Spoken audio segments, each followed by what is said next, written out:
Bismillahirrahmanirrahim. Assalamualaikum warahmatullahi wabarakatuh. Innal hamdalillah nahmaduhu wa nasta'inuhu wa nastaghfiruhu wa na'udzubillahi min syururi anfusina wa sayyiati a'malina. May yahdihillahu fahuwal muhtadi wa may yudlil fala hadiyalah.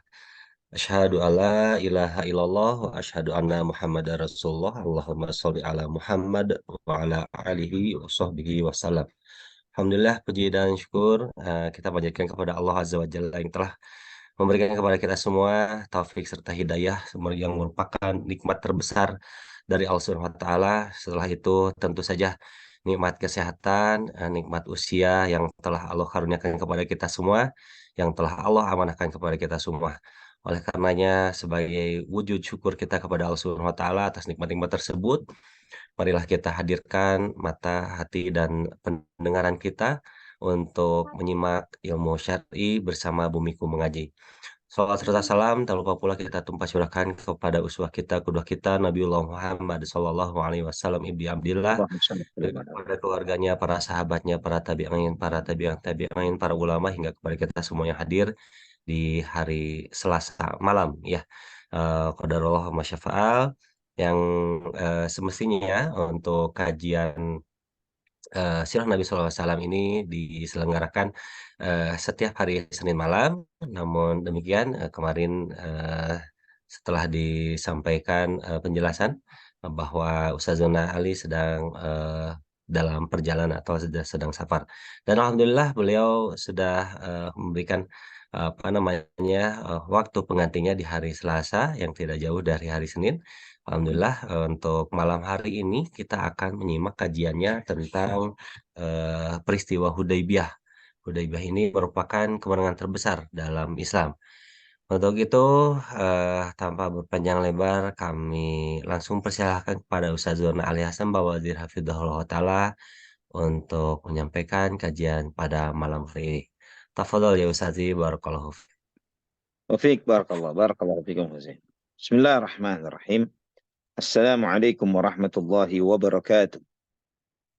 إن الحمد لله نحمده ونستعينه ونستغفره ونعوذ بالله من شرور أنفسنا وسيئات أعمالنا. من يهده الله فلا مضل له ومن يضلل فلا هادي له. أشهد أن لا إله إلا الله وحده لا شريك له وأشهد أن محمدا عبده ورسوله لا نبي بعده. اللهم صل وسلم وبارك على عبدك ونبيك محمد وعلى آله وصحبه ومن اهتدى بهديه إلى يوم القيامة. قال الله جل وعلا: يا أيها الذين آمنوا اتقوا الله حق تقاته ولا تموتن إلا وأنتم مسلمون. أما بعد. Ikhwatal iman rahimani wa rahimakumullah. Alhamdulillah, segala puja dan puji hanya untuk Allah Subhanahu wa taala Rabbul alamin atas segala limpahan nikmat yang Allah anugerahkan bagi kita. Alhamdulillah, dengan rahmatnya, dengan kasih sayangnya, Allah Subhanahu wa taala walillahil hamd, di dalam perjalanan safar anak lagi liburan dengan keluarga dan saat ini lagi di Jawa Tengah di Tawangmangu. Walillahil hamd, kita masih bisa melanjutkan kajian kita. Alhamdulillah atas segala kemudahan, nikmat, anugerah yang Allah Subhanahu wa taala anugerahkan bagi kita semuanya. Ikhwah fillah rahimani wa rahimakumullah. Pada kajian sirah kita sebelumnya, kita telah membahas bahwa Nabi Shallallahu alaihi wasallam setelah musyawarah dengan Ummu Salamah radhiyallahu anha terkait dengan menyembelih hewan hadyunya, maka Nabi SAW pun menyembelih hewan hadyunya dan bertahallul dan mencukur rambut beliau SAW. Dan setelah itu mereka melihat, para sahabat melihat apa yang dilakukan oleh Nabi SAW, maka para sahabat pun menyembelih hewan-hewan yang mereka bawa. Ya, di antaranya yang membawa onta itu untuk 7 orang. Demikian pula dengan sapi untuk 7 orang. Sebagaimana di dalam Sahih Muslim dari hadits Jabir bin Abdullah radhiyallahu anhuma, beliau menyatakan, naharna ma'a Rasulillah sallallahu alaihi wasallam amal Hudaybiyati al-badanata an sab'atin wal baqarata an sab'ah. Bahwa kami menyembelih ya bersama Nabi sallallahu alaihi wasallam bahwa 1 ekor onta untuk 7 orang dan demikian pula 1 ekor kambing, 1 ekor sapi untuk 7 orang. Dan kemudian ikhwatal iman rahimani wa rahimakumullah, pada perjalanan umrah inilah, ya, pada peristiwa inilah turunlah ayat fidyah, Ya, maksudnya fidyah untuk apa? Fidyah bagi sahabat, ya, bagi orang yang ketika mereka belum waktunya tahallul, ya, belum waktunya tahallul, tapi kemudian dia mengalami sakit di kepalanya, maka dia harus mencukur habis rambutnya. Yaitu terkait dengan Ka'ab bin Ujrah radhiyallahu an. Ya, Ka'ab bin Ujrah ini ya rambutnya berkutu, ya, banyak kutunya. Sebagaimana dalam Sahih Bukhari dan Muslim dan juga Musnad Imam Ahmad dari Ka'ab bin Ujrah radhiyallahu an, beliau menyebutkan bahwa kami bersama Nabi sallallahu alaihi wasallam, kami memakai ihram, dan di saat itu kita dihalang-halangi untuk menjalankan ibadah umrah, dan beliau Ka'ab bin Ujrah ini rambutnya panjang, dan subhanallah Nabi sallallahu alaihi wasallam melihat, ya, Ka'ab ini kutunya membanyak gitu ya. Pada saat itu sangat banyak sampai jatuh ke wajahnya. Ya, Nabi SAW melihatnya dan Nabi bertanya, ayu'dzika hawamu ra'sik, itu menyakitimu, mengganggumu, apa yang terjadi di kepalamu ini, apakah kutu-kutu itu mengganggumu wahai Ka'ab? Maka aku pun mengatakan, na'am ya Rasulullah, ini sangat mengganggu sekali. Maka Nabi SAW memerintahkannya untuk mencukurnya. Maka di saat itu turunlah firman Allah Subhanahu wa taala di dalam surat Al-Baqarah ayat 196. Allah Subhanahu wa taala berfirman, "Faman kana minkum maridan aw bihi adam min ra'sihi fafidyatun min siyamin aw sadaqatin aw nusuk." Barang siapa di antara kalian yang sakit atau ada gangguan di kepalanya, maka dia membayar fidyahnya, membayar dendanya dengan puasa atau sedekah atau menyembelih hewan, yang menyembelih kambing. Maka Nabi Shallallahu Alaihi Wasallam pun bersabda kepadanya, "Sum thalatha ayyamin, au tasaddaq bifaraqin baina sittati masakin, au unsuk ma tayassar." Kata Nabi SAW, pilihlah salah satu, puasa 3 hari atau sedekah, ya, 3 sa', ya, 3 sa' uh, itu untuk 6 orang fakir miskin, atau kata beliau, kata Nabi SAW, sembelihlah hewan, ya, sembelihlah kambing yang sebisanya bagimu. Ya, ini Nabi SAW menunjukkan bahwa kambing yang disembelih itu tidak mengharuskan memenuhi syarat tertentu dari usia kambingnya. Al-Imam An-Nawawi rahimahullah, beliau menyampaikan ketika menjelaskan tentang hadis ini, barang siapa yang membutuhkan, yang perlu memang untuk mencukur rambutnya karena kutu atau sakit atau yang lainnya, ya, dia mencukur habis padahal dalam keadaan ihram, maka dia harus bayar fidyah, bayar rendah. Dan pilihannya, fidyahnya atau dendanya itu adalah satu di antara 3, yaitu puasa 3 hari atau sedekah 3 sa', ya, untuk 6 orang fakir miskin. Artinya masing-masing fakir miskin itu setengah sa', atau nusuk, yaitu menyembelih kambing, ya, menyembelih kambing. Ikhwatal iman rahimani wa rahimakumullah. Dan Nabi SAW melanjutkan perjalanan pulangnya ke kota Madinah. Setelah semua prosesi ini, Nabi melanjutkan perjalanan ke kota Madinah. Setelah kurang lebih 20 tahun, beliau, 20 tahun, 20 malam, ya, 20 malam, beliau SAW di Hudaybiyah, ya, 20 malam di sana. Setelah itu, di dalam perjalanan pulang, sampailah Nabi di Qura'il Ghamim, ya, satu tempat yang perjalanan antara kota Makkah dan Madinah. Turunlah firman Allah Subhanahu wa taala, yaitu 5 ayat pertama dari surat Al-Fath.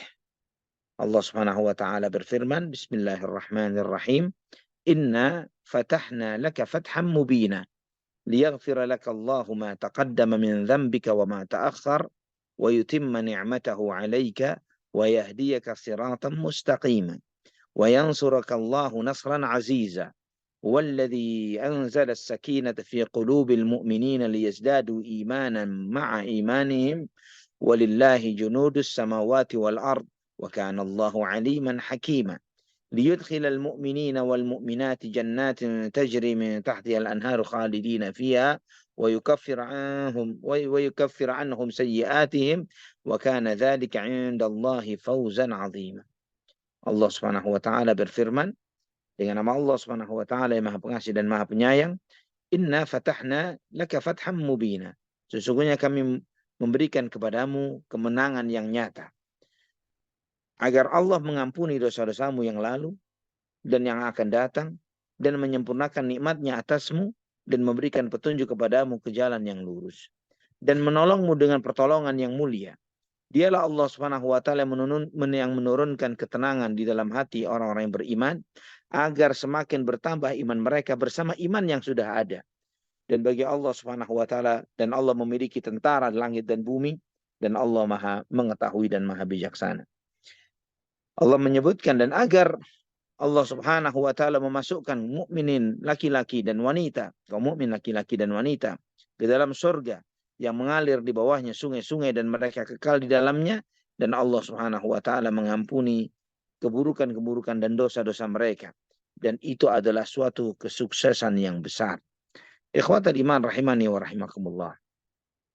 Sebagaimana dalam Musnad Imam Ahmad dengan sanad yang hasan dari Abdullah bin Mas'ud radhiyallahu an, beliau menyampaikan bahwa kami bersama Nabi sallallahu alaihi wasallam pada peristiwa Hudaybiyah.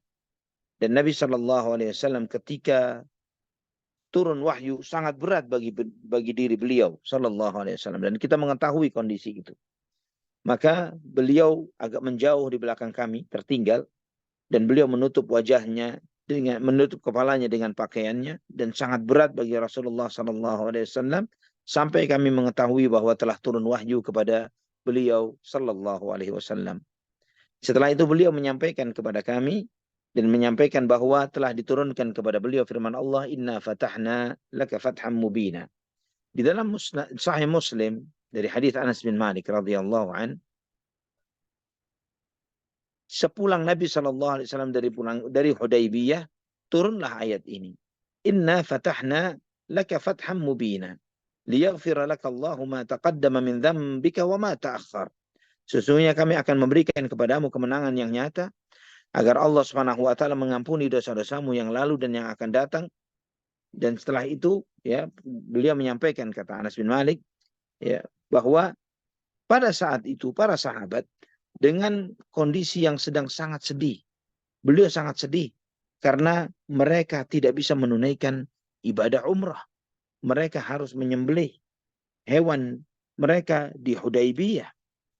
Dan kemudian ikhwatal iman, dalam kondisi yang seperti ini, Nabi Shallallahu Alaihi Wasallam menyampaikan bahwa telah turun kepadaku ayat yang itu jauh lebih aku sukai ketimbang semua dunia dan apa yang ada di dalamnya.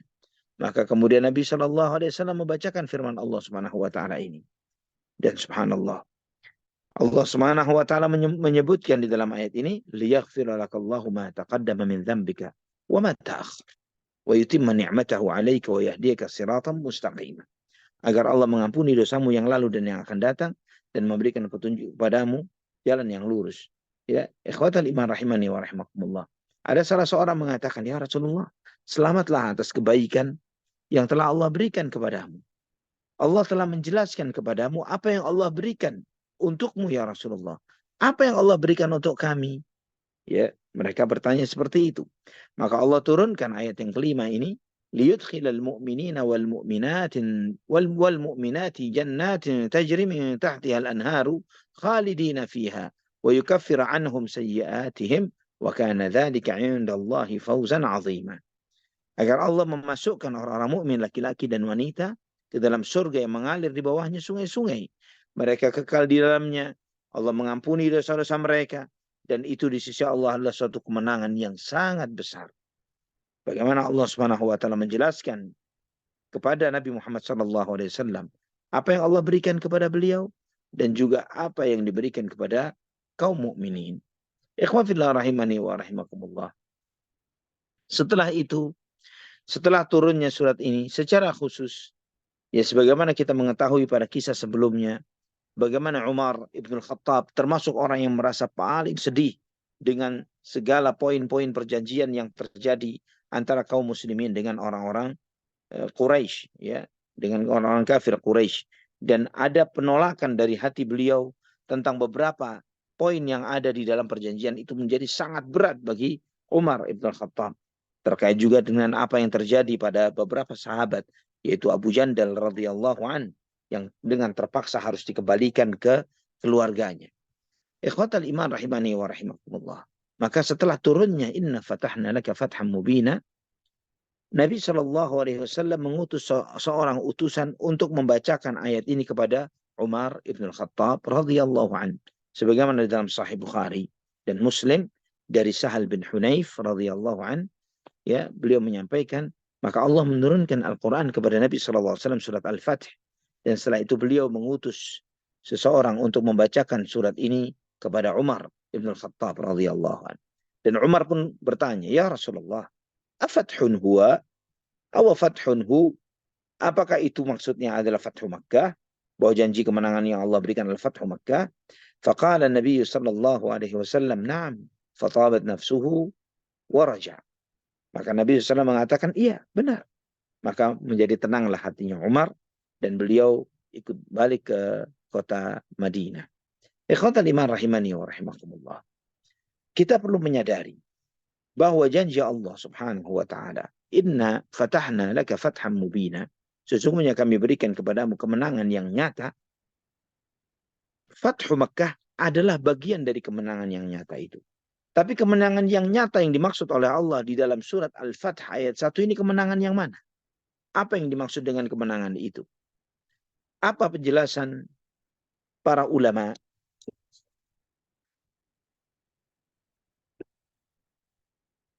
Apa penjelasan para ulama terkait dengan ayat ini? Al-Imam Ibnu Qayyim rahimahullah, ya, Anda sampaikan beberapa perkataan para ulama tafsir terkait dengan ayat ini. Al-Imam Ibnu Katsir rahimahullah, beliau menyebutkan faslun fil isyarati ila ba'd al-hikam allati tadammanatha hadhihi al-hudnah. Ya, ketika beliau menjelaskan tentang beberapa hikmah dari perjanjian Hudaybiyah. Beliau rahimahullah menyebutkan wahia akbar wa ajal min an yuhita biha illa Allah Ta'ala alladhi ahkama asbabaha. Hikmah itu sangat besar, sangat luar biasa, melampaui apa yang bisa dipahami oleh manusia. Kata beliau, Allah Subhanahu wa taala yang telah memberikan sebab-sebab kemenangan yang nyata kepada orang-orang beriman, maka terjadilah tujuan yang di luar prediksi, yaitu perjanjian Hudaybiyah, yang itu menjadi dampak yang baik dengan hikmah yang besar yang Allah Subhanahu wa taala tunjukkan sesudahnya. Ikhwatal iman, Imam Bukhari di dalam sahihnya meriwayatkan dari Anas bin Malik radhiyallahu an. Anas bin Malik ketika beliau membaca firman Allah, inna fatahna laka fatham mubina, sesungguhnya kami memberikan kepadamu kemenangan yang nyata. Kata Anas bin Malik, qala al-Hudaybiyah, maksud dari kemenangan yang nyata itu adalah perjanjian Hudaybiyah. Al-Imam At-Tahawi dalam syarah Mushkilul Athar, beliau menyebutkan ajma'an nas, maksudnya manusia sepakat, maksudnya para ulama sepakat bahwa maksudnya kemenangan yang Allah sebutkan di dalam ayat ini yaitu perjanjian Hudaybiyah. Itu adalah perjanjian Hudaybiyah. Ini kata Imam At-Tahawi dalam syarah Mushkilul Athar. Bagaimana perjanjian itu menjadi salah satu sebab terjadinya Fathu Makkah. Juga Imam Bukhari rahimahullah di dalam sahihnya dari Barra' bin Azib radhiyallahu anhuma, beliau menyampaikan, ya, beliau menanyakan, ta'uduna annahu antum al-fatha fatha Makkah? Apakah kalian menganggap inna fatahna laka fatham mubina, sesungguhnya kami memberikan kepadamu kemenangan yang nyata. Yang kalian maksud kemenangan di situ adalah Fathu Makkah. Waqad kana Fathu Makkah fathan wa nahnu na'udul fatha bai'atar ridwan yaumal Hudaybiyah. Memang benar, Fathu Makkah adalah sebuah kemenangan, namun kami, yaitu para sahabat radhiyallahu anhum, menilai kemenangan yang dijanjikan, kemenangan yang besar itu adalah perjanjian Hudaybiyah. Subhanallah, ikhwah fillah rahimani wa rahimakumullah. Kita melihat sebagaimana dijelaskan oleh Al-Hafidz Ibnu Katsir rahimahullah, beliau menyebutkan yang dimaksud dengan Al-Fath, kemenangan di dalam ayat ini adalah perjanjian Hudaybiyah, kata beliau, kata Ibnu Katsir. Karena dengan terjadinya perjanjian ini terdapat menjadi sebuah kebaikan besar di mana banyak manusia yang beriman, orang-orang kafir yang beriman, dan mereka berkumpul satu dengan yang lainnya, antara mukmin yang satu dengan mukmin yang lainnya, dan terbuka dialog antara mukmin dan kafir dengan penuh keamanan, sehingga dengan itu tersebarlah ilmu yang bermanfaat dan keimanan. Dari apa yang diucapkan oleh Al-Hafidz Ibnu Katsir di dalam tafsirnya ini, ikhwah fillah rahimani wa rahimakumullah, menunjukkan kepada kita pentingnya nikmat keamanan, pentingnya nikmat perdamaian, ya, terutama di masa umat Islam sedang mengalami kelemahan, lemahnya kaum muslimin secara kemampuan persenjataannya, politiknya, dan yang lain sebagainya. Kondisi lemah ini, tapi dalam kondisi yang lemah ini masih terbuka pintu dialog antara umat Islam dengan di luar kaum muslimin, maka itu bisa menjadi sarana bagi kita untuk menyampaikan kebenaran kepada mereka. Dengan keamanan, dengan terjaganya kita, hak-hak kita karena perjanjian perdamaian yang ada. Maka kita melihat, insya Allah kita akan melihat lebih detail, ikhwafillah, penjelasan para ulama.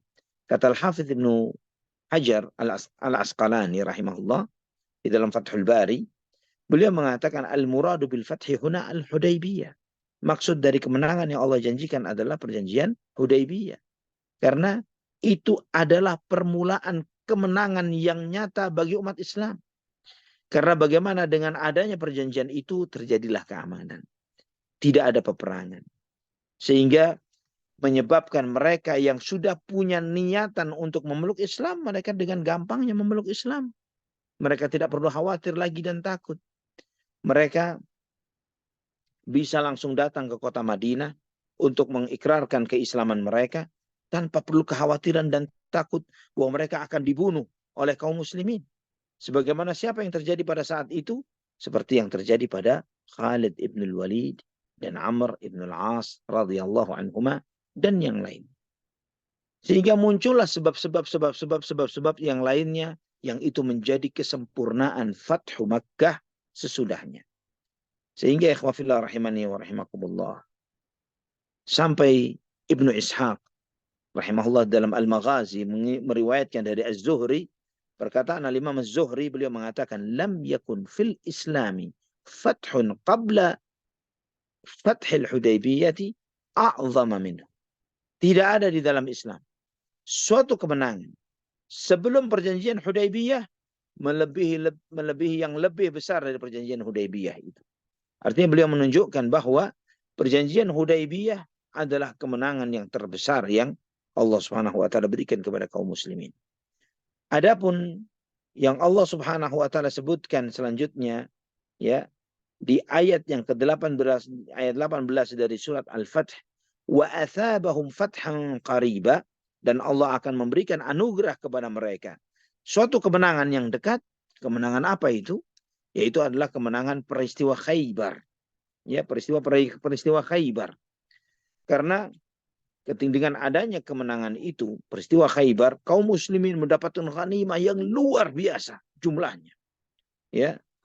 Sehingga sebagaimana disebutkan oleh Sa'id bin Mansur dengan sanad yang sahih dari Asy-Sya'bi ketika menjelaskan inna fatahna laka fatham mubina, sesungguhnya kami memberikan kepadamu kemenangan yang nyata.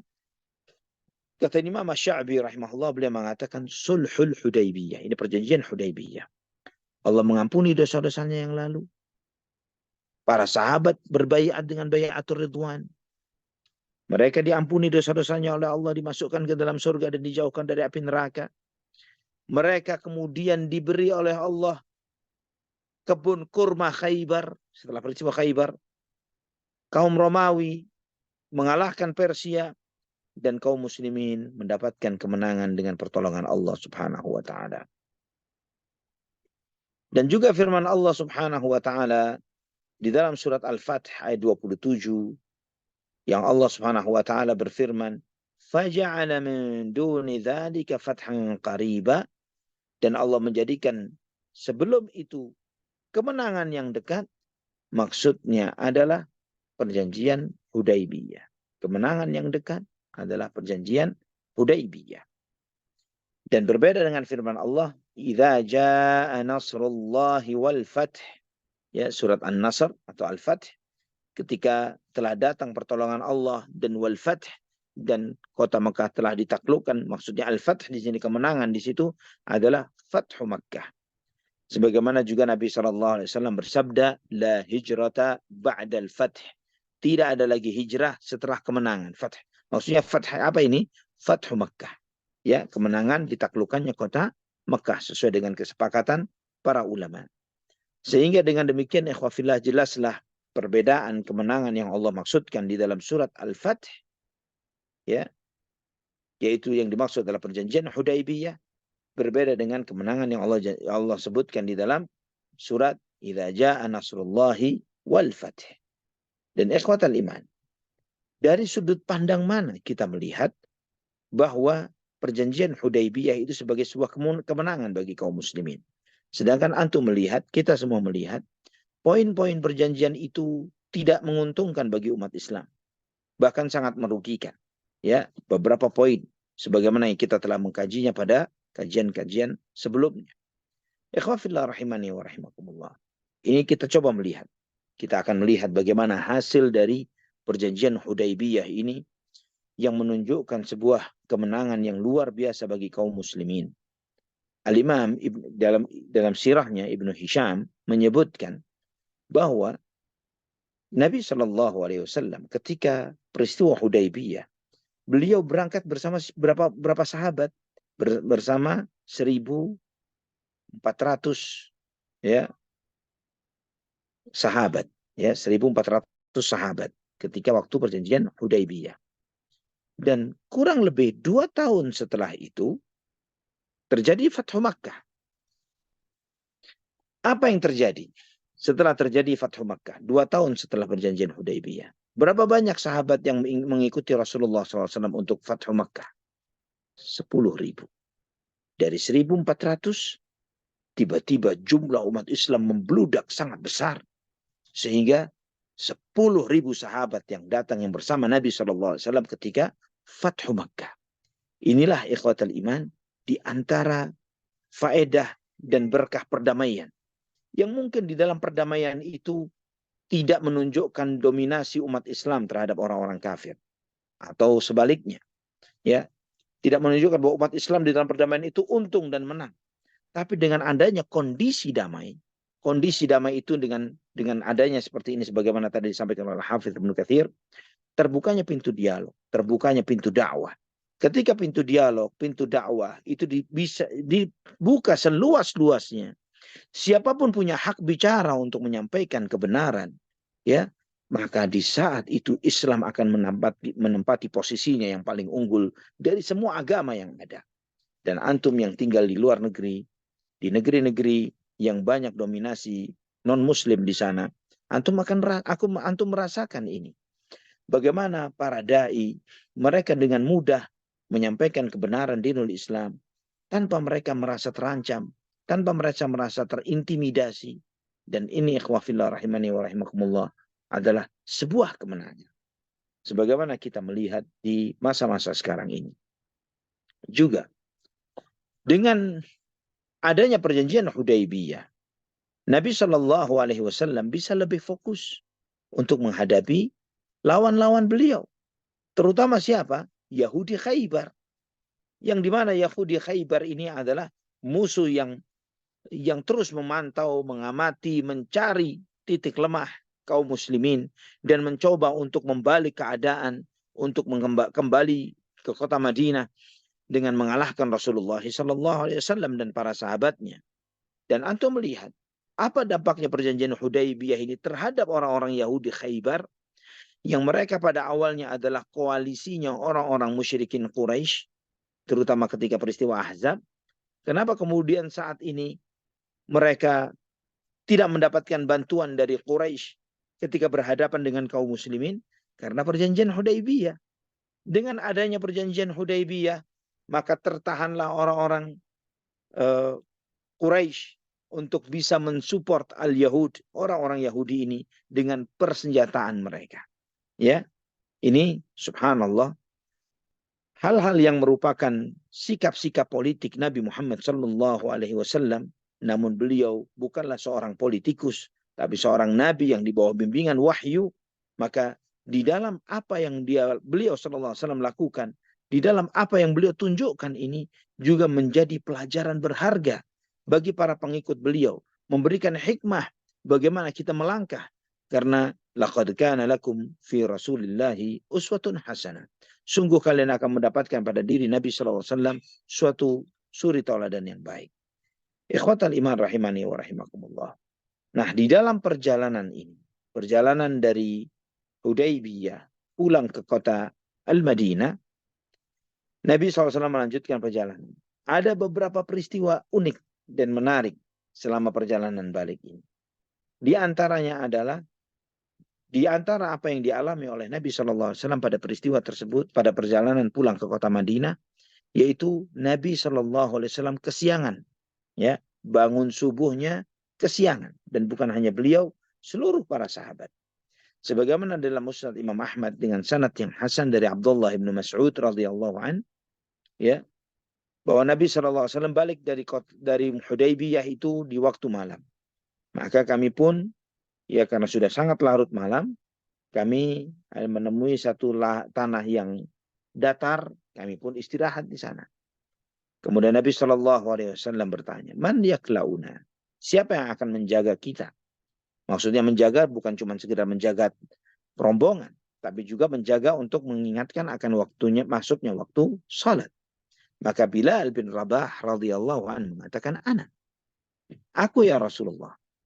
Namun Nabi SAW mengatakan, Idzan tanam. Kalau kamu yang menjaga Bilal, Nabi SAW mengetahui bahwa Bilal dalam kondisi lagi lelah, lagi kelelahan. Dan Nabi SAW mengatakan, jika demikian kamu nanti akan ketiduran wahai Bilal. Maka Bilal mengatakan, tidak ya Rasulullah, saya nggak bakal ketiduran. Ya, subhanallah, ikhwan fillah rahimani wa rahimakumullah, ternyata Bilal ketiduran. Nah, ketika matahari sudah tinggi, subhanallah, sudah terbit matahari, ada yang bangun 1, 2 orang. Di antaranya Umar bin Al-Khattab. Ya Allah, ini bangun kesiangan. Nabi SAW masih tidur. Ya, maka kemudian mereka pun meninggikan suaranya. Jadi mereka sengaja berbicara lebih tinggi suaranya untuk membangunkan agar Nabi SAW terbangun dengan suara gaduhnya mereka. Ya, maka Nabi SAW pun terbangun. Dan Nabi SAW bersabda, If'alu kama kuntum taf'alun. Lakukan sebagaimana yang biasa kalian lakukan. Maksudnya apa ya ikhwafillah? Dalam riwayat yang lain disebutkan dalam hadis, man nama an salatin aw nasiyaha fal yusalli hina istayqadha aw yadhkuruha. Barang siapa yang tertidur dari suatu salat atau lupa, maka hendaklah dia melaksanakan salat itu ketika dia bangun atau ketika mengingatnya. Nah, di sini Nabi SAW pun menyampaikan, if'alu kama kuntum taf'alun.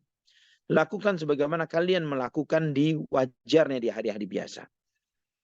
Yang di sini para ulama menjelaskan, jika seseorang tertidur dari sholat subuhnya sampai kesiangan misalnya, dan rutinnya biasanya ketika di hari-hari biasa, biasanya dia melaksanakan qabliyah terlebih dahulu, baru kemudian sholat subuh, maka demikian pula ketika dia tertinggal atau tertidur dan bangun kesiangan, pun jangan meninggalkan sholat sunnahnya. Tetap dia melaksanakan sholat qabliyah 2 rakaat, setelah itu melaksanakan sholat subuh. Ikhwatal iman rahimani wa rahimakumullah. Kata Nabi, lakukan seperti biasa. Maka dikumandangkan sholat, dikumandangkan azan, kemudian sholat sunnah, kemudian sholat subuh. Dan setelah itu, setelah selesai, Nabi SAW bersabda, hakadha faf'alu liman nama minkum aw nasiya. Seperti inilah hendaklah kalian melakukan jika salah seorang di antara kalian tertidur atau lupa. Ikhwan fillah rahimani wa rahimakumullah. Di antara peristiwa lain yang terjadi pada perjalanan pulang dari Hudaybiyah ini, yaitu hilangnya onta Nabi Muhammad SAW. Jadi ontanya Nabi SAW terlepas dan tidak tahu kemana. Sebagaimana dalam Musnad Imam Ahmad dan Abu Dawud At-Tayalisi di dalam musnadnya, ya, dengan hadis dengan sanad yang hasan dari Abdullah bin Mas'ud radhiyallahu an, bahwa sebaliknya dari Hudaybiyah, ya, ketika Nabi SAW sedang istirahat, onta beliau tertinggal, hilang. Ya, bukan tertinggal, hilang. Ketika istirahat, ontanya lepas. Maka aku pun mencarinya, kata Ibnu Mas'ud. Dan aku mendapati tali onta Nabi SAW tertambat pada sebuah pohon. Ya, tertambat pada sebuah pohon. Artinya tersangkut pada sebuah pohon. Maka aku mengambil onta tersebut dan mengantarkannya kepada Nabi SAW. Dan Nabi SAW menungganginya dengan bahagia, dengan senang. Karena ontanya tidak jadi hilang. Walillahilhamdu wal minna. Dan ini ikhwafillah rahimani wa rahimakumullah. Peristiwa-peristiwa ini mengajarkan kepada kita akan kemanusiaan Nabi kita Muhammad sallallahu alaihi wasallam. Beliau seorang nabi tapi manusia biasa. Innama ana basyarum mithlukum. Sesungguhnya aku adalah manusia sama seperti kalian. Yuha ilayya annama ilahukum ilahu wahid. Dan diwahyukan kepadaku sesungguhnya Rabb kalian, Tuhan kalian adalah Tuhan yang satu. Ya, itu untuk menunjukkan perbedaan beliau dengan yang lainnya adalah wahyu yang diwahyukan oleh Allah Subhanahu wa taala kepada beliau. Dan beliau sebagai manusia tidak tahu yang gaib, ya. Tidak tahu ketika hilang kemana dan lain sebagainya, kecuali dengan apa yang diwahyukan oleh Allah Subhanahu wa taala kepadanya. Ikhwatal iman rahimani wa rahimakumullah. Setibanya di kota Madinah, ya, setibanya di kota Madinah. Mulai Nabi SAW menata kota Madinah setelah perjanjian itu, ada beberapa wanita datang. Wanita-wanita mukmin yang hijrah kepada Nabi SAW dalam kota Madinah. Di antaranya adalah Ummu Kulthum bintu Uqbah bin Abi Mu'aid. Ya, beliau yang pertama kali keluar pada saat itu. Ya, beliau adalah seorang wanita dewasa, ya, yang pergi meninggalkan kaumnya untuk menyatakan keislamannya kepada Nabi Muhammad SAW dan hijrah ke kota Madinah. Dia pergi dan disusul oleh dua orang saudaranya yang kafir, yaitu Umarah dan Al-Walid, putra Uqbah bin Abi Mu'aid. Dan mereka menyusul saudara perempuannya ini tadi. Mereka mengatakan, ya Muhammad, aufila Nabi ma'ahadtana alaihi. Wahai Muhammad, kamu telah memiliki kesepakatan dengan kami untuk mengembalikan siapa yang pergi kepadamu. Maka kembalikanlah Ummu Kulthum, saudara perempuan kami ini, kepada kami. Namun Nabi SAW tidak mau mengembalikan hal itu. Kenapa tidak mau? Kata Nabi SAW, perjanjian itu tidak ada spesifikasi bicara secara spesifik tentang wanita. Ya, tidak ada bicara tentang wanita secara khusus. Dan wanita tidak masuk di dalam syarat yang kalian bicarakan. Kata Nabi SAW. Dan jelas ikhwafillah rahimani wa rahimakumullah. Jika sahabat laki-laki saja mengalami intimidasi yang luar biasa sebagaimana antum membaca pada kisah para sahabat seperti Abu Jandal yang sebelumnya telah antum dengarkan, bagaimana dengan sahabiah, ya, bagaimana dengan sahabat wanita? Ini akan lebih menyedihkan dan menyakitkan lagi bagi mereka jika mereka dilepas dan dikembalikan kepada orang-orang musyrikin Quraisy. Ikhwatal iman rahimani wa rahimakumullah. Maka dengan alasan bahwa wanita tidak masuk di dalam syarat perjanjian itu, maka Nabi SAW tidak mengembalikan wanita-wanita ini kepada orang-orang Quraisy. Sampai Allah turunkan firman-Nya di dalam surat Al-Mumtahanah ayat 4. Ya, Allah berfirman, Ya ayyuhalladzina amanu, idza ja'akumul mu'minatu muhajiratin famtahinuhun. Allahu a'lamu biimanihin. فإن علمتموهن مؤمنات فلا ترجعوهن إلى الكفار لا هن حل لهم ولا هم يحلون لهن وآتوهم ما أنفقوا ولا جناح عليكم أن تنكحوهن إذا آتيتموهن أجورهن ولا تمسكوا بعصم الكوافر واسألوا ما أنفقتم وليسألوا ما أنفقوا ذلكم حكم الله يحكم بينكم والله عليم حكيم. Ikhwafillah rahimani wa rahimakumullah. Allah berfirman, wahai orang-orang yang beriman, jika datang kepada kalian wanita-wanita beriman untuk hijrah, maka ujilah iman mereka. Allah yang paling tahu tentang iman mereka. Dan jika kalian mengetahui bahwa mereka orang-orang beriman, wanita-wanita beriman, jangan kembalikan mereka kepada orang-orang kafir. Karena mereka tidak halal. Ya, wanita-wanita itu tidak halal bagi laki-laki itu. Ya, laki-laki kafir. Dan laki-laki kafir itu tidak halal bagi wanita-wanita mukminah tersebut. Dan gantilah semua yang telah mereka keluarkan. Ya, bayarlah nafkah yang mereka telah keluarkan. Dan tidak mengapa bagi kalian untuk kalian menikahi mereka jika kalian telah membayar upah-upahnya, yang telah membayar biaya-biaya yang telah dikeluarkan oleh suami kafir. Jangan kalian pertahankan pertalian pernikahan yang dibangun atas kekafiran. Ya Allah melarang, wala tumsiku bi'isamil kawafir. Janganlah kalian mempertahankan pertalian pernikahan dengan wanita-wanita atau dengan laki-laki para penyembah berhala. Ya, ayat ini menunjukkan bahwa pernikahan dengan para penyembah berhala adalah haram hukumnya dan Allah perintahkan untuk menceraikannya. Was'alu ma anfaqtum wal yas'alu ma anfaqu. Mintalah dari mereka apa yang telah kalian belanjakan dan hendaklah mereka meminta apa yang mereka telah belanjakan. Dzalikum hukmullah yahkumu bainakum wallahu alimun hakim. Itu adalah hukum Allah yang Allah hukumkan di antara kalian dan Allah Maha mengetahui dan Maha bijaksana. Ikhwatal iman rahimani wa rahimakumullah. Nabi SAW ketika membaiat wanita-wanita itu sebagaimana disampaikan oleh Ummul Mukminin Aisyah radhiyallahu anha. Sebagaimana di dalam Sahih Bukhari dari Ummul Mukminin Aisyah radhiyallahu anha, beliau menyampaikan bahwa Nabi Shallallahu Alaihi Wasallam menguji mereka dengan membacakan ayat ini, ya karena mengamalkan ayat ya ayyuhalladzina amanu idza ja'akumul mu'minatu muhajiratun famtahinuhun, ya sampai akhir ayat. Kata Aisyah radhiyallahu anha, faman aqarra bihadza syarti minhunna qala fala qala Rasulullah SAW qayat qad bayatuk. Barang siapa yang kemudian setelah Nabi SAW menyampaikan syarat bahwa mereka itu beriman, ya setelah mereka sepakat dengan itu, maka Nabi SAW menyampaikan, aku telah membaiat kalian. Sebagai sebuah ucapan yang beliau sampaikan, kata Ummul Mukminin Aisyah, kalaman yukallimuha bihi, wallahi ma massat yaduhu yada imra'atin qattu fil mubaya'ah. Dan demi Allah, Nabi SAW tidak pernah menyentuh tangan wanita di dalam baiat kepada mereka dengan ketika membaiat mereka. Wa ma baya'hunna illa biqaulihi. Dan Nabi SAW tidaklah membaiat para wanita itu kecuali dengan apa yang beliau sabdakan. Dan ini menunjukkan kepada kita ikhwafillah bahwa berjabat tangan dengan bukan mahram hukumnya haram. Ya, berjabat tangan dengan bukan mahram hukumnya haram. Dan ini sangat tegas dari sikap Nabi kita Muhammad sallallahu alaihi wasallam.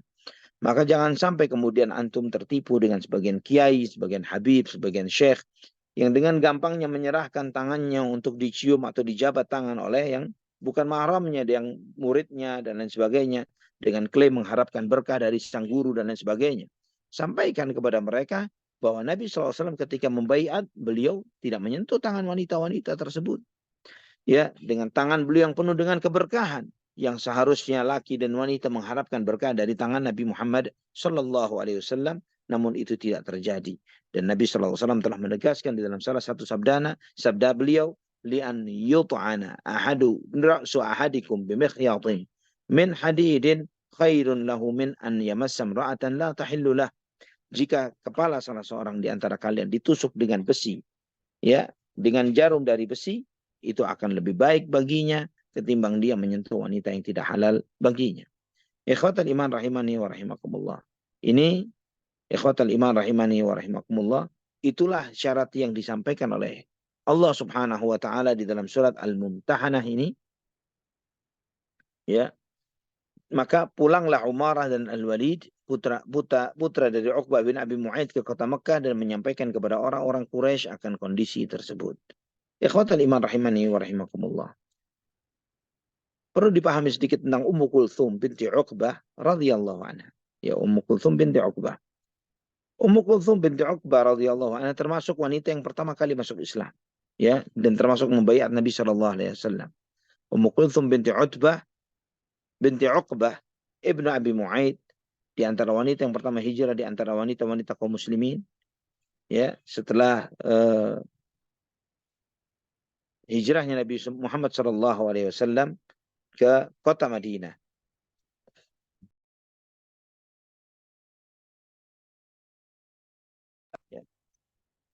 Beliau ini radhiyallahu anha yang hijrah sendirian ke kota Madinah. Beliau hijrah sendirian. Dan kemudian itu pun hijrahnya setelah perjanjian Hudaybiyah. Ikhwatal iman. Setelah turunnya surat Al-Mumtahanah ini, wala tumsiku bi'isamil kawafir, jangan kamu pertahankan pernikahan dengan wanita-wanita kafir, maka sebagian sahabat menceraikan istri-istri mereka. Ya, menceraikan istri-istri mereka karena Allah melarang. Jangan kalian mempertahankan pernikahan dengan wanita-wanita musyrikin. Maka pada saat itu Umar radhiyallahu anhuma menceraikan dua orang istrinya yang masih musyrik, yang nantinya kemudian salah seorang istri itu dinikahi oleh Muawiyah bin Abi Sufyan radhiyallahu an, yaitu Quraibah bintu Abi Umayyah ibn al-Mughirah, saudara perempuan Ummu Salamah radhiyallahu anha. Yang lainnya nantinya akan dinikah oleh Sofwan bin Umayyah, ya, yaitu Ummu Kulthum bintu Jarwal. Dalam Sahih Bukhari dari Ibnu Abbas radhiyallahu anhuma disebutkan bahwa Ummul Hakam bintu Abi Sufyan, Ummul Hakam bintu Abi Sufyan ini saudaranya Ramlah binti Abi Sufyan, istri Nabi sallallahu alaihi wasallam. Ummu Hakam ini dulunya adalah istri dari Iyad bin Ghan Al-Fihri. Kemudian dicerai dan nantinya kemudian dikawini oleh Abdullah ibnu Uthman Al-Thaqafi. Nantinya itu kapan? Setelah mereka masuk Islam. Ya, setelah mereka masuk Islam. Sebagaimana dijelaskan dalam kitab-kitab hadis dalam Sahih Bukhari tentang menikahi wanita-wanita musyrikah setelah syahadat mereka atau setelah keislaman mereka. Ikhwatul iman rahimani wa rahimakumullah, Talha bin Ubaidillah diantaranya radhiyallahu an, beliau menyebutkan ketika turunnya ayat ini, wala tumsiku bi'isamil kawafir, jangan kamu pertahankan pernikahan dengan wanita-wanita kafir. Pada hari itu aku menceraikan istriku Arwa binti Rabi'ah ibn al-Harith bin Abdul Muttalib, ya, karena wanita tersebut pada saat itu masih musyrik. Ikhwa fillah rahimani wa rahimakumullah. Di antara hal menarik, ya, di dalam fase ini adalah apa yang dialami oleh salah seorang sahabat yang bernama Abu Basir, ya, Abu Basir radhiyallahu anhu. Beliau bernama Utbah ibnu Asid Al-Thaqafi dari suku Thaqif. Ya, beliau ini radhiyallahu an termasuk sahabat yang lolos dari jeratan orang-orang musyrikin Quraisy. Ya, termasuk yang ditahan oleh musyrikin Quraisy dan dia lolos. Dia lolos melarikan diri ke kota Madinah. Ya, dia termasuk yang ditahan di kota Mekah, disiksa karena keislamannya. Dan kemudian dia lari ke kota Madinah. Maka Al-Akhnas bin Syuraiq menulis surat kepada Nabi Muhammad SAW untuk mengembalikan Abu Basir kepada beliau, kepada dia, ya, kepada orang-orang Quraisy. Maka dia mengutus dua orang untuk mengantarkan surat ini, satu orang kafir dari Bani Amir bin Lu'ay dan satu orang budaknya. Ketika dua orang itu sampai ke kota Madinah, dua orang itu mengatakan kepada Nabi SAW bahwa kami menuntut perjanjian yang telah kita sepakati. Maka Nabi SAW pun mengantarkan Abu Basir radhiyallahu an untuk dikembalikan kepada dua orang tersebut. Maka sampailah mereka pun membawa Abu Basir sampai ke satu perjalanan balik ke kota Mekah. Mereka berhenti di Dzul Hulaifah, ya, tempat miqatnya Ahlul Madinah. Mereka duduk untuk makan kurma. Maka Abu Basir berkata kepada Amiri ini, aku melihat pedangmu bagus banget, ya, pedang kamu bagus banget. Ya, kemudian dihunuslah pedang itu. Dan memang benar ini pedang ini bagus. Ya, aku telah menggunakannya. Maka kata Abu Basir, sini, saya boleh lihat tidak? Ya, kemudian dilihatlah, ditunjukkanlah pedang itu. Maka ketika pedang itu dipegang oleh Abu Basir, ditebaskan kepada orang kafir tadi, ya, orang musyrikin Quraisy itu sampai dia mati. Maka yang Maula, yang budak ini lari ke kota Madinah, ya, memasuki masjid dengan kencang, dengan ngos-ngosan, dengan berat. Dan kemudian Nabi SAW melihat orang tersebut lari ngos-ngosan ke kota Madinah. Nabi SAW bersabda, laqad ra'a Laqad ra'a hadza dhu'ra, bahwa dia telah melihat sesuatu yang sangat menakutkan. Dan kemudian orang itu menemui Nabi SAW dan mengatakan bahwa sahabatku terbunuh dan aku pasti akan dibunuh dan aku pun mau dibunuh. Maka tidak lama datanglah Abu Basir dengan pedangnya. Ya, dengan mengatakan, ya Nabi Allah, qad wallahi aufallahu dhimmataka, qad radattani ilaihim, thumma anjani Allahu minhum. Demi ya wahai Nabi Allah, demi Allah engkau telah menunaikan komitmen, ya, dengan mengembalikanku kepada mereka, dan aku meloloskan diriku dari mereka. Namun kemudian kata Nabi SAW, ini akan menjadi penyulut peperangan jika mereka tidak sendirian. Ya, maka dari situ Abu Basir menyadari bahwa dia bakal dikembalikan kepada Quraisy. Dia menyadari akan tersebut. Maka dia pun pergi. Ya, dia pergi meninggalkan kota Madinah. Tidak mau balik ke Makkah. Dia pergi meninggalkan kota Madinah. Subhanallah, ikhwah fillah rahimani wa rahimakumullah. Kondisi yang dialami oleh Abu Basir radhiyallahu an ini juga terjadi pada Abu Jandal radhiyallahu an. Ya, Abu Jandal bin Suhail bin Amr radhiyallahu an bisa meloloskan dirinya dari Quraisy dan kemudian dia bergabung dengan Abu Basir. Ya, sehingga setiap ada yang orang-orang Quraisy yang lari, yang masuk Islam, yang kalau mereka tahu bahwa dengan komitmen Hudaybiyah, mereka kalau pulang ke kota Madinah, mereka akan dipulangkan ke Mekah, maka kemudian mereka meninggalkan kota Mekah, tapi tidak ke Madinah. Mereka bergabung dengan Abu Basir, dengan Abu Jandal, sehingga terkumpul sejumlah orang, ya, terkumpul sejumlah orang yang cukup banyak, ya, kurang lebih 40-an orang, ya, dalam bahkan beberapa kitab sirah sampai disebutkan sampai 70-an orang yang mereka itu berada di luar kota Madinah, ya, tidak masuk ke kota Madinah, dan mereka mengumpul sendiri sampai 70-an orang ini, 70-an orang tersebut. Dan mereka, apa yang mereka lakukan? Ya, mereka berjihad sendiri. Mereka melihat ketika ada rombongan dagang Quraisy ke negeri Syam, mereka hadang. Mereka bunuh orang-orang Quraisy itu tadi, mereka ambil hartanya. Sampai orang-orang Quraisy kewalahan menghadapi mereka. Dan mereka meminta kepada Nabi Shallallahu Alaihi Wasallam, ya, mengirim surat kepada Nabi Shallallahu Alaihi Wasallam, menyampaikan kepada beliau supaya menghentikan mereka. Dan mereka pun mau mendiskon salah satu komitmen, salah satu syarat, yaitu syarat yang mendatangi Nabi Muhammad Shallallahu Alaihi Wasallam, maka dia aman dan tidak perlu dikembalikan ke Quraisy. Ya, mereka membatalkan satu poin itu. Mereka mengatakan, inna asqatna hadha syarta minasyurut faman kharaja minna ilaika fa'amsikhu. Kata dia, gara-gara sudah sampai 70 orang yang menjadi troublemaker bagi Quraisy, ya, bukan satu, bukan dua, bukan tiga, tapi 70-an orang yang menghadang rombongan dagang mereka, dan itu menjadi troublemaker yang sangat menyusahkan mereka, menghadang rombongan dagang mereka. Ini sangat luar biasa. Maka kemudian orang Quraisy pun mengatakan, begini saja wahai Muhammad, siapapun yang dari kami menuju kamu, ya, ke kota Madinah, tahan mereka. Ya, artinya sudah, biarkan, kami ikhlaskan, tidak harus dikembalikan kepada kami. Nah, ikhwatal iman rahimani wa rahimakumullah. Mereka ini, mereka mengatakan kepada Nabi Muhammad SAW bahwa kami tidak bisa melakukan apapun dengan adanya orang-orang tersebut yang menghadang semua perdagangan kami.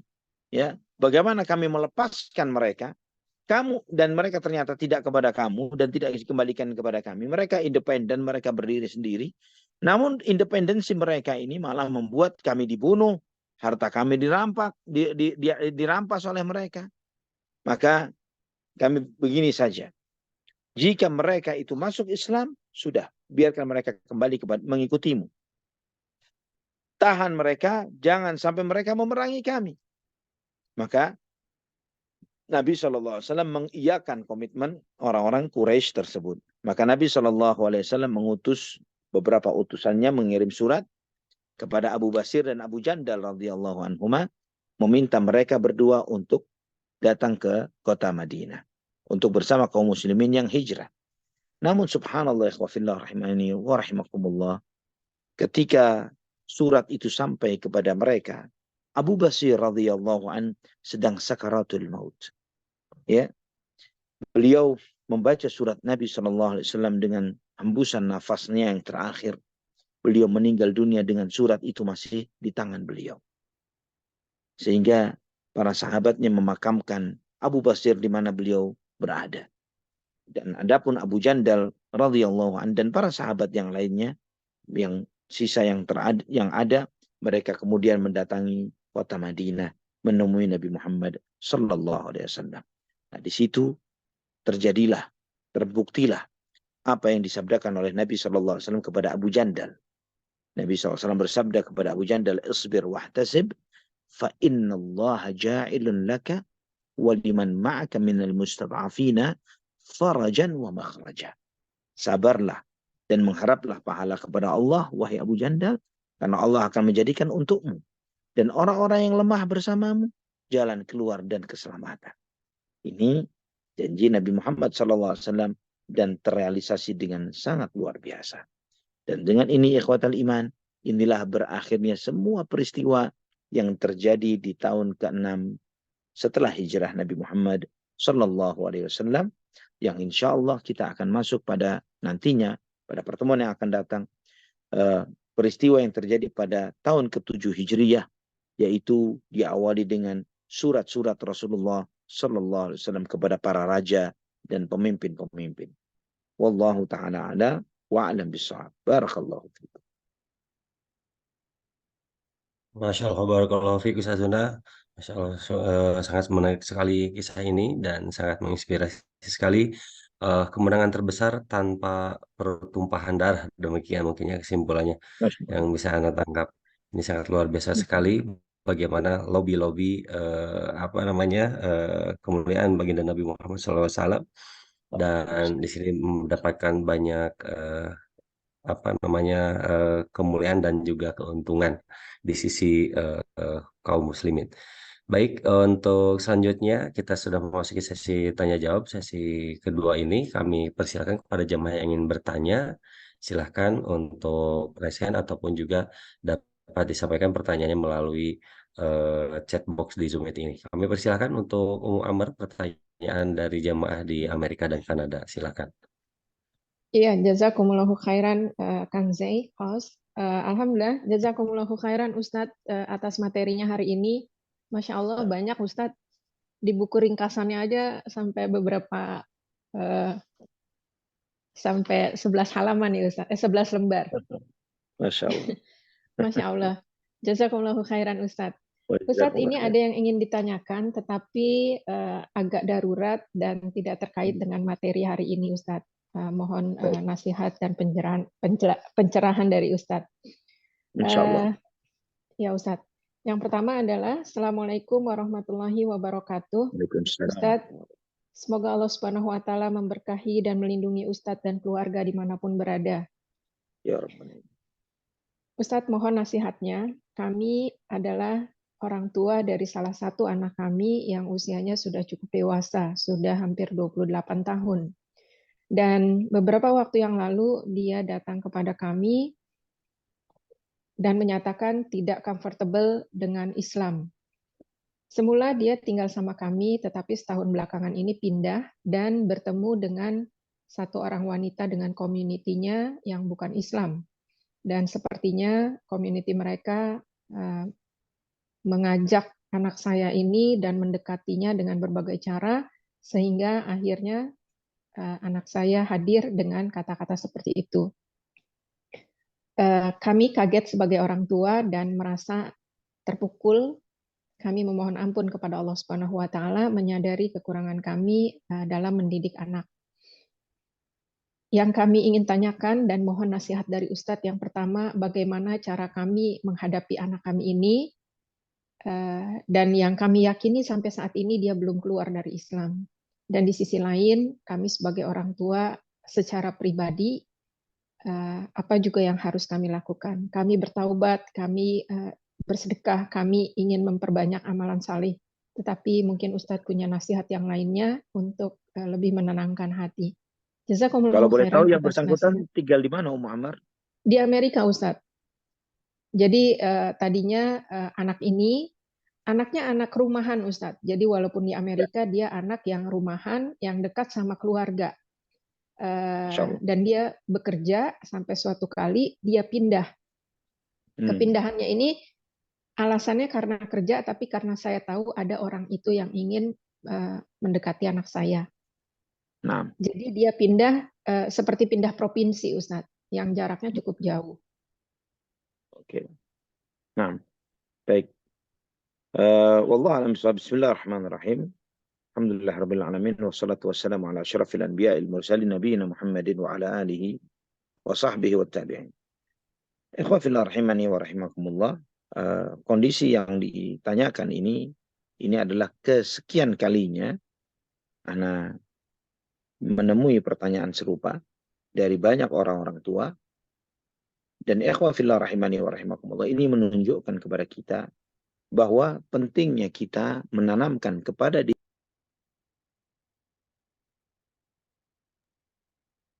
pentingnya bagi kita menanamkan ke dalam diri kita dan kepada anak-anak kita bagaimana memahami akidah Islam dengan pemahaman yang mendalam, artinya dengan pemahaman yang bukan semacam sebuah doktrinasi, tapi lebih kepada memahami dengan hujjah dan dalil.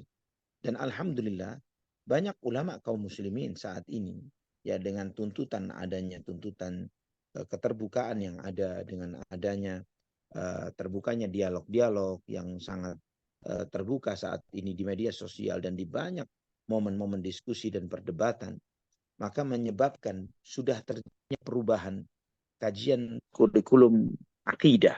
Ya, artinya perubahan itu dalam bentuk apa?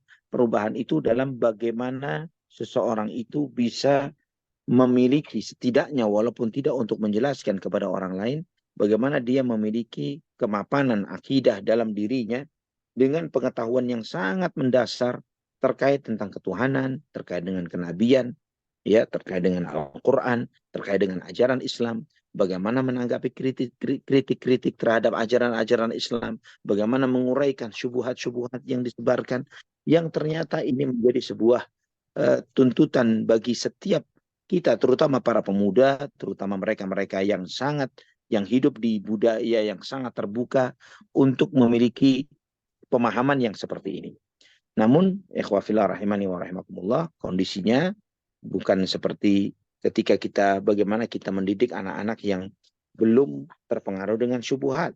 Kondisinya saat ini sudah ada syubhat yang masuk. Nah, saran yang bisa Anda sampaikan, wallahu a'lam bishawab, di samping orang tua itu memiliki keyakinan dengan sangat kokoh dan kuat. Pertama, hidayah itu datangnya dari Allah Subhanahu wa taala. Dan Allah Subhanahu wa taala memberikan hidayah kepada siapa yang Allah kehendaki, Allah menyesatkan siapa yang Allah kehendaki. Man yahdihillahu fala mudhillalah wa man yudlil fala hadiyalah. Barang siapa yang diberi hidayah oleh Allah, tidak akan ada yang menyesatkannya, dan jika disesatkan tidak akan ada yang bisa memberi petunjuk kepada orang tersebut. Ini harus ada di dalam hati kita dengan sekokoh-kokohnya dan sekuat-kuatnya. Kemudian, yang kedua, atas kekurangan di dalam mendidik dan mengenalkan dinul Islam kepada anak-anak kita. Nah, ini menjadi sebuah PR. Dan dulu ketika Ana waktu masih SMA, Ana pernah mengkaji, pertama kali belajar kristologi itu dari seorang rahimahullah, beliau dipanggil dengan Kiai Haji Abdullah Wasi'an dari Jawa Timur. Beliau sangat pakar di bidang kristologi.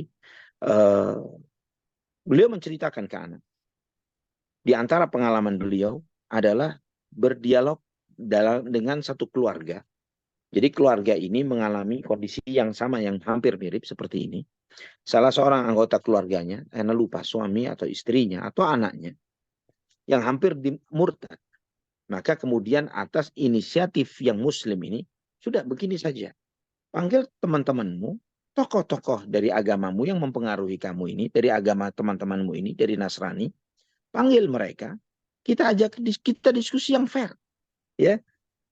Dengan konsekuensinya adalah, andai kata memang benar dari hasil dialog itu, kamu dan teman-temanmu dan guru-gurumu itu bisa menunjukkan kebenaran agama dan keyakinanmu, sudah, kamu tidak akan sendirian. Kami akan bersama kalian semuanya. Dan ya, kami akan eksodus bareng-bareng. Ya, nah ini direspon dengan baik. Anda ingat bahwa salah satu musuh yang sering dihadapi oleh Kiai Jabal Wasian dulu salah seorang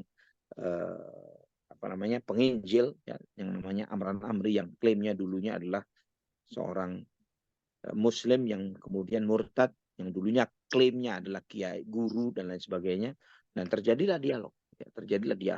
Dan dalam dialog itu akhirnya ya karena Ustaz Kiai Abdul Wasian seorang kristolog yang luar biasa yang memang sangat paham tentang agama Kristen, dan beliau menumbangkan semua syubhat-syubhatnya, menjawab semuanya itu, akhirnya batalah si pemuda itu atau salah seorang yang hampir murtad ini batal murtad dan tetap istiqamah di dalam keislamannya. Nah, mungkin metode ini bisa ditiru, ya. Terlebih lagi di Amerika, ya, banyak tokoh-tokoh yang seperti itu, ya, banyak tokoh-tokoh agama yang bisa diperoleh, yang didapatkan untuk bisa dimintai pertolongan dari mereka terkait dengan kemampuan kristologi mereka, pemahaman mereka yang cukup baik tentang dinul Islam. Maka open sesi dialog, ajak teman-teman itu untuk kumpul dan diskusi. Temukan antara tokoh-tokoh agama dengan tokoh-tokoh agama, buka diskusi yang terbuka, ya, sehingga tawarkan. Kalau kamu benar dengan apa yang kamu klaim, maka kamu tidak akan sendirian. Kami akan bersamamu. Ya, sampaikan seperti itu. Ya, kalau misalnya sebaliknya, kamu akan semakin mengetahui. Dan ini salah satu sarana dan cara bagaimana untuk mengembalikan kebimbangan yang ada di dalam hatinya, dan di saat yang bersama memantapkan keyakinannya terhadap agama Islam. Dan di saat bersamaan juga mendakwahi teman-teman dari anak tersebut, setidaknya bisa terpengaruh atau mengetahui sisi pandang yang berbeda tentang dinul Islam ini. Wallahu a'lam bishawab. Ya Ustadz, jazakumullahu khairan. Untuk yang kedua, Ustadz, pertanyaannya adalah, Assalamualaikum warahmatullahi wabarakatuh. Ustadz tadi menjelaskan bahwa Rasulullah SAW tidak pernah berjabatan tangan dengan kaum muslimah kala itu. Tetapi, dan tadi Ustadz juga telah menjelaskan bahwa wali atau apapun yang banyak contoh-contohnya sekarang, itu tidak benar. Dan ini yang saya lihat Ustadz dan keluarga saya yakini, ada sebagian besar, jadi ada seorang yang kadang-kadang dipanggil Buya Ustadz, setelah kajiannya selesai, terus dia bawa sapu tangan yang cukup besar Ustadz, terus dia cium tangan sama jamaah wanita-wanitanya, tapi tangannya ditutupi dengan sapu tangan itu Ustadz. Walaupun kadang-kadang saya melihat sapu tangannya juga suka tersingkap dan akhirnya juga tersentuh. Nah, kalau contoh yang seperti ini, bagaimana nasihat Ustadz? Karena keluarga saya agak susah diberitahu tentang kebiasaan ini dan dianggapnya dia itu berilmu, sedangkan saya nggak punya ilmu. Dia Ustadz, saya bukan apa-apa Ustadz. Jadi mohon nasihatnya. Jazakumullahu khairan. Barakallahu fiik. Ya, memang yang seperti ini di antara yang banyak terjadi di masyarakat kita, yang memang ini di antara ujian di dalam dakwah yang kita hadapi, adanya tokoh-tokoh agama yang menyelisihi ilmu yang diajarkan oleh Allah Subhanahu wa taala dan Rasulnya. Dan ikhwah fillah rahimani wa rahimakumullah, terkait dengan orang-orang yang seperti itu, pertama, bolehlah memang Anda dianggap sebagai orang yang kurang agamanya, dianggap tidak mengerti dan lain sebagainya. Tapi coba sampaikan bahwa Nabi SAW nggak pernah berjabat tangan dengan wanita. Ini sampaikan hadisnya dalam hadis Aisyah itu. Bagaimana Rasulullah SAW tidak mau di dalam baiat ini, komitmen keislaman, ya, sesuatu yang memang lebih urgent sekali, bukan pulang kajian, itu pun Nabi SAW tidak berjabat tangan dengan para wanita tersebut. Ya, bagaimana kemudian ada seorang guru yang digurukan dan kemudian dianggap sebagai guru agama Islam dengan dalih sapu tangan. Kalau misalnya dia mengatakan, ya Rasulullah Shallallahu Alaihi Wasallam tidak berjabat tangan karena saya tahu itu haram. Ya, dan maka oleh karena itu saya mengakali keharaman itu dengan menggunakan sarung tangan atau sapu tangan. Ya, ini sampaikan kepada yang bersangkutan. Afwan Pak Buya, ya, afwan nih saya mau bertanya, apakah cara itu tidak diketahui oleh Nabi Shallallahu Alaihi Wasallam? Apakah Nabi SAW tidak mengetahui bahwa dengan menutup tangannya dengan sarung tangan atau sapu tangan, memang di zaman itu pun sudah ada teknologi itu, ya, bahwa hal itu pun sudah ada. Kenapa tidak dipilih oleh Nabi SAW untuk melakukan itu jika itu menunjukkan boleh? Sederhana saja, tanyakan kepada Buya ini tadi, ya, atau kepada para pengikutnya. Kenapa pakai sarung tangan untuk berjabat tangan? Kenapa pakai sarung tangan? Kenapa tidak langsung saja berjabat tangan? Ya, tanya kepada dia. Kalau dia mengatakan bahwa berjabat tangan itu haram hukumnya, terus apakah dengan menggunakan sarung tangan itu menjadi halal? Atau ini tidak lebih kelihatan seperti akal-akalan untuk merubah hukum Allah Subhanahu wa taala, merubah yang haram menjadi halal? Kalau ternyata dia mengatakan bahwa berjabat tangan itu halal, kenapa pakai sarung tangan? Lepas saja sarung tangannya. Jabat tangan saja secara langsung. Kalau dia menganggap itu halal. Kalau dia, anak yakin, dan mereka pun tahu bahwa hal itu adalah haram. Maka mereka berkelit, mereka hilah, mereka mencoba merubah hukum Allah Subhanahu wa taala. Ya. Orang yang berakal akan melihat hal tersebut. Tanya kepada Buya dan para followernya itu, tanya kepada mereka, afwan saya mau bertanya, jabat tangan laki-laki dengan wanita apa hukumnya? Ya. Kenapa harus pakai sarung tangan kalau itu halal? Mereka tahu itu haram. Nah, karena mereka tahu itu haram, maka mereka mencari solusi menurut mereka untuk menghalalkan yang haram. Allahul musta'an. Kalau orang berakal tanpa hujah pun akan menunjukkan bukti kebatilan mereka. Barakallahu fiik. Wafikum barakallah. Masya Allah. Jazakumullahu khairan Ustadz. Ini terakhir Ustadz dari kami. Nah, Ini pernah ditanyakan Ustadz, cuma ada yang meminta ini ditanyakan untuk pencerahan kembali.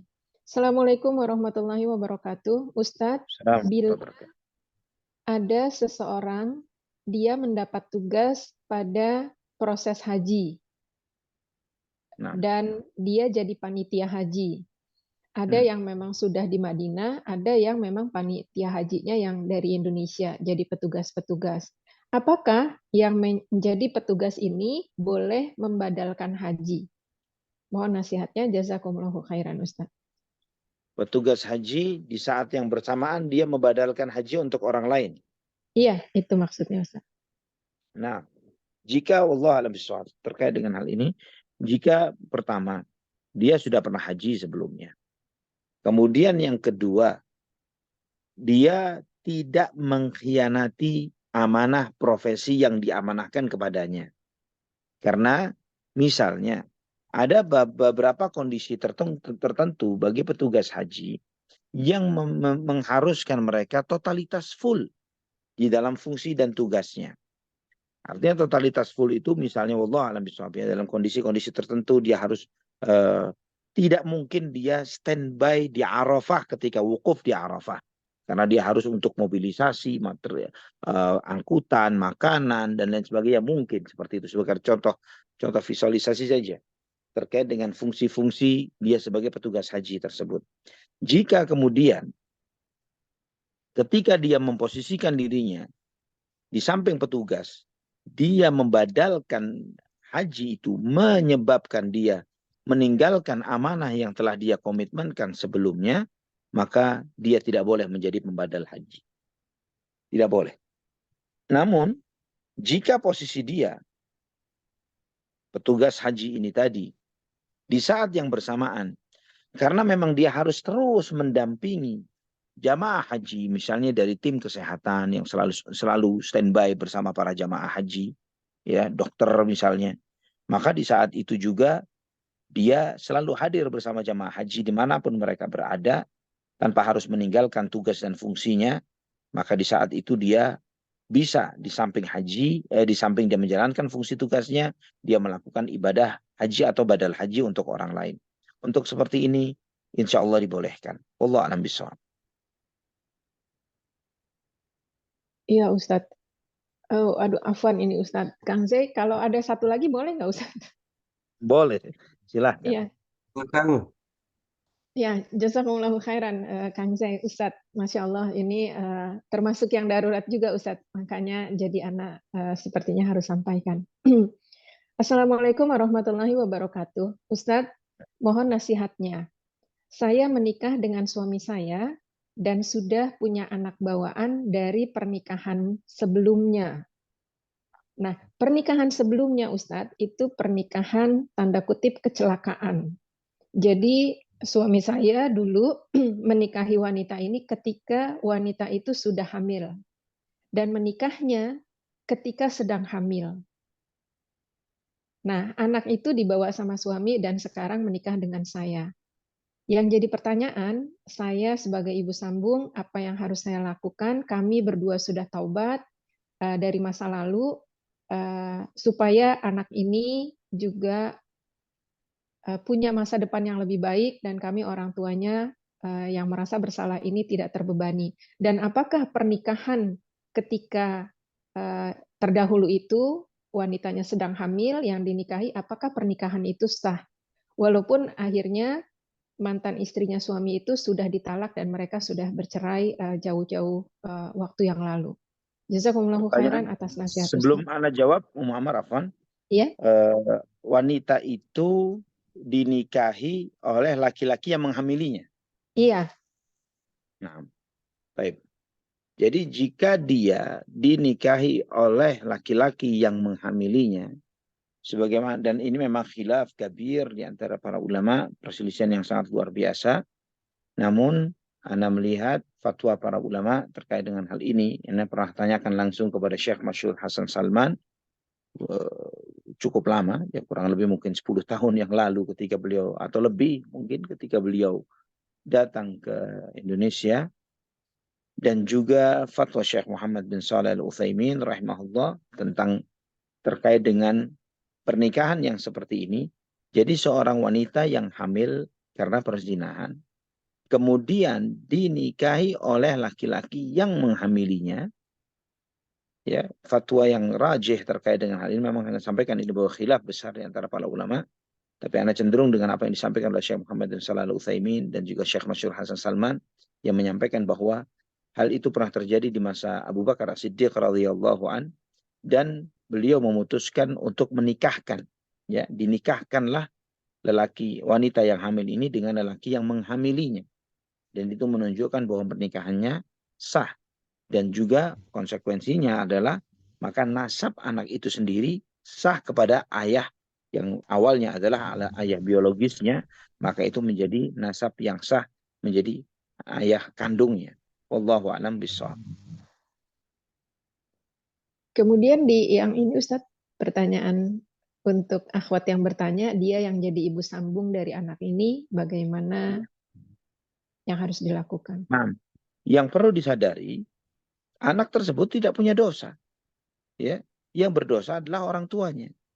Maka anak tersebut harus dididik dengan didikan yang semestinya, didikan Islam yang benar. Yang ikhwatal iman rahimani wa rahimakumullah, walaupun anak dari sebuah hasil perzinahan misalnya, tapi kemudian dia dididik dengan baik, dididik dengan benar, maka tidak sedikit juga anak-anak yang seperti itu tumbuh menjadi anak-anak yang saleh, anak-anak yang baik, dan insya Allah itu bisa menjadi mukaffirat, yang menjadi penghapus dosa dan penebus dosa bagi orang-orang tua mereka yang terlanjur berbuat salah sebelumnya. Ini di antara hikmah yang besar yang Allah Subhanahu wa taala berikan kepada sebagian hambanya, bahwa mungkin dari hal-hal yang buruk lahirlah hal-hal yang baik, orang-orang yang baik yang mereka itu bertakwa kepada Allah Subhanahu wa taala, bahkan menjadi seorang yang sebagaimana dalam salah satu kisah di kalangan tabi'in, ya, yang di antara mereka yang terlahir dari perzinahan, namun kemudian lahirlah anak yang turut berjihad di jalan Allah Subhanahu wa taala, dan itu pernah disebutkan di dalam beberapa kitab-kitab hadis.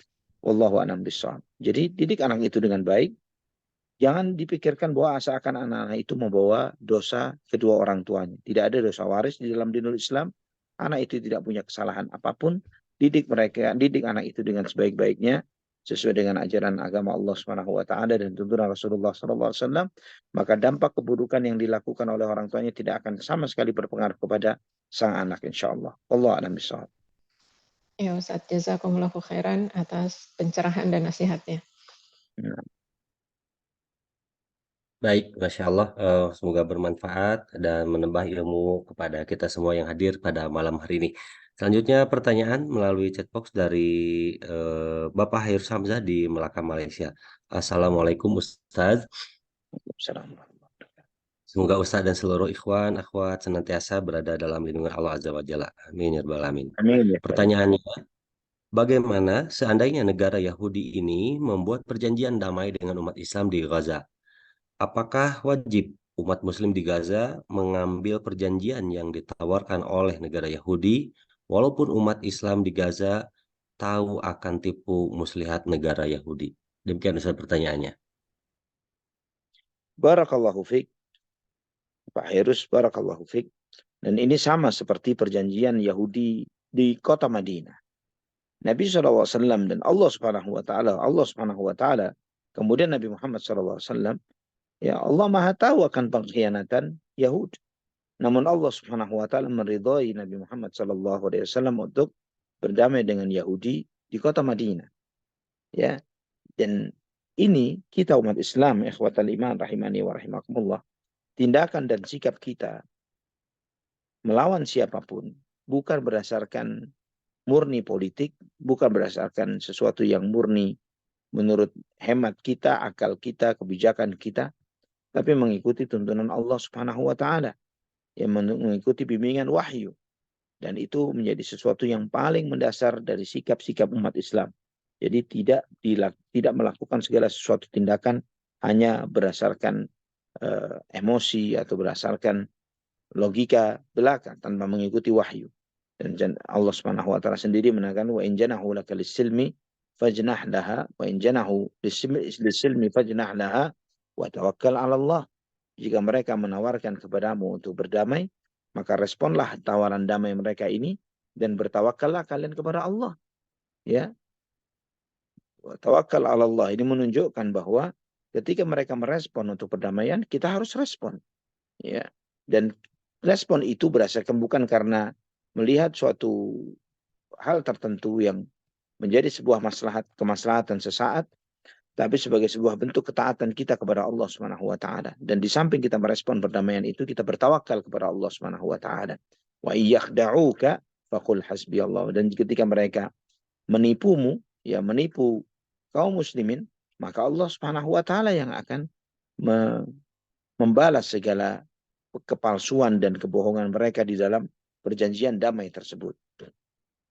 Ini yang diyakini oleh kaum muslimin di dalam mengambil sikap-sikapnya terhadap orang-orang kafir yang memusuhi mereka, termasuk Yahudi di dalam hal ini.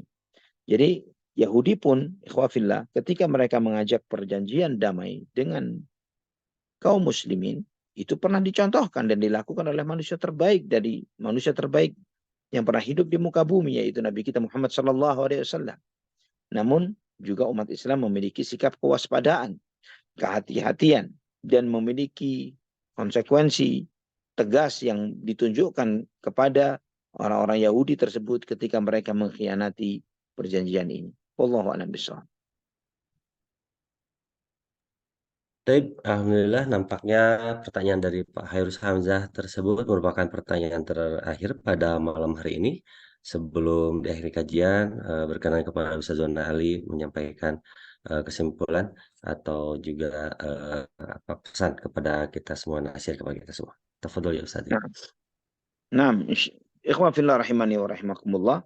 Insyaallah pada pertemuan kita berikutnya kita akan memasuki peristiwa di tahun ke-7 Hijriah.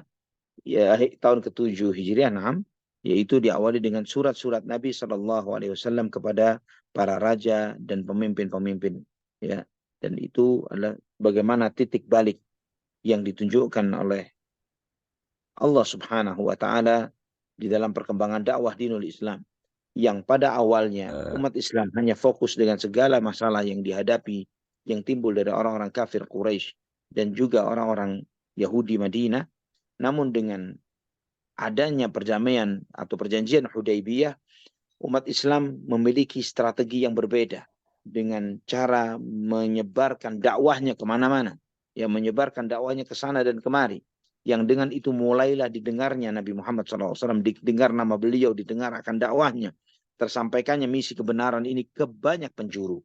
Dan ini ikhwafillah rahimani wa rahimakumullah, memiliki dampak yang sangat besar akan bertambahnya jumlah orang-orang yang beriman kepada beliau sallallahu alaihi wasallam, ya, yang memeluk dinul Islam.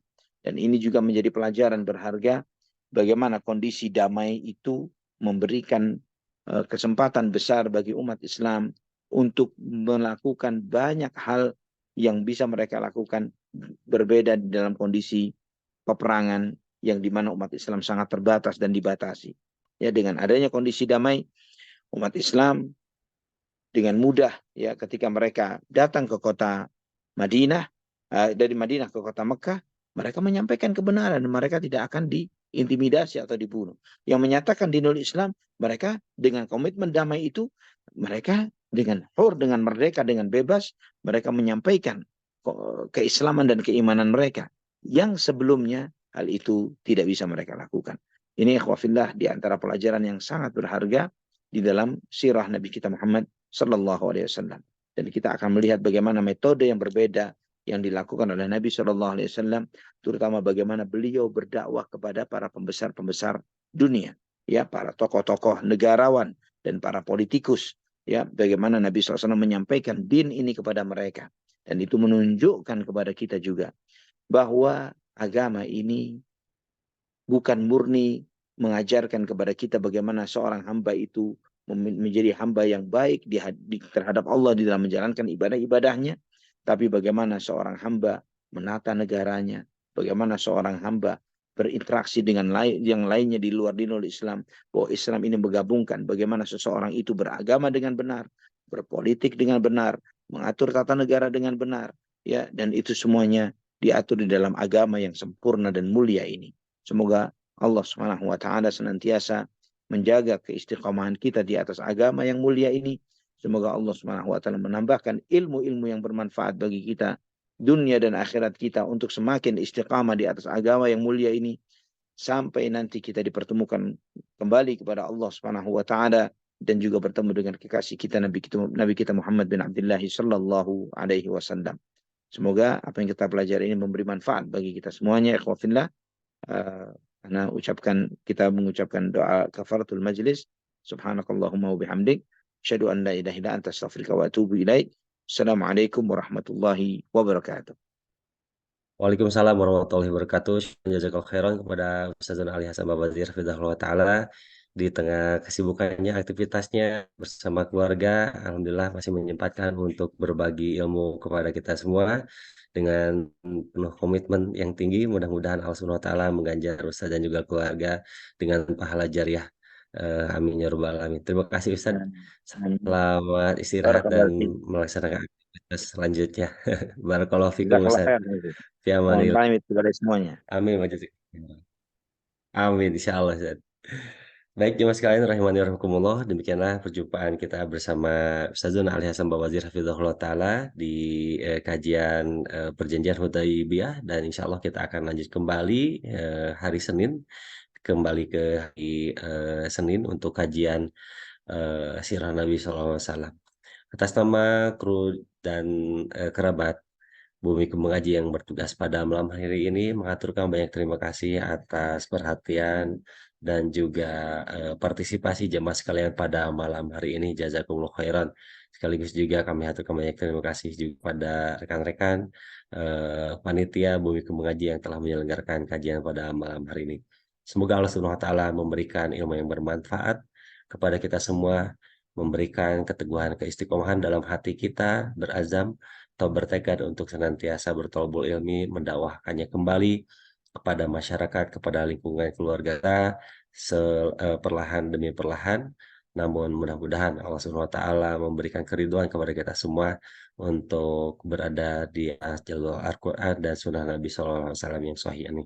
Amin ya rabbal alamin. Demikian, mohon maaf atas segala kekhilafan. Kami pamit undur diri. Jazakumullahu khairan atas kehadirannya. Alhamdulillahirabbil alamin. Subhanakallahumma bihamdika asyhadu an la ilaha illa anta astaghfiruka wa atubu ilaik. Wassalamualaikum warahmatullahi wabarakatuh.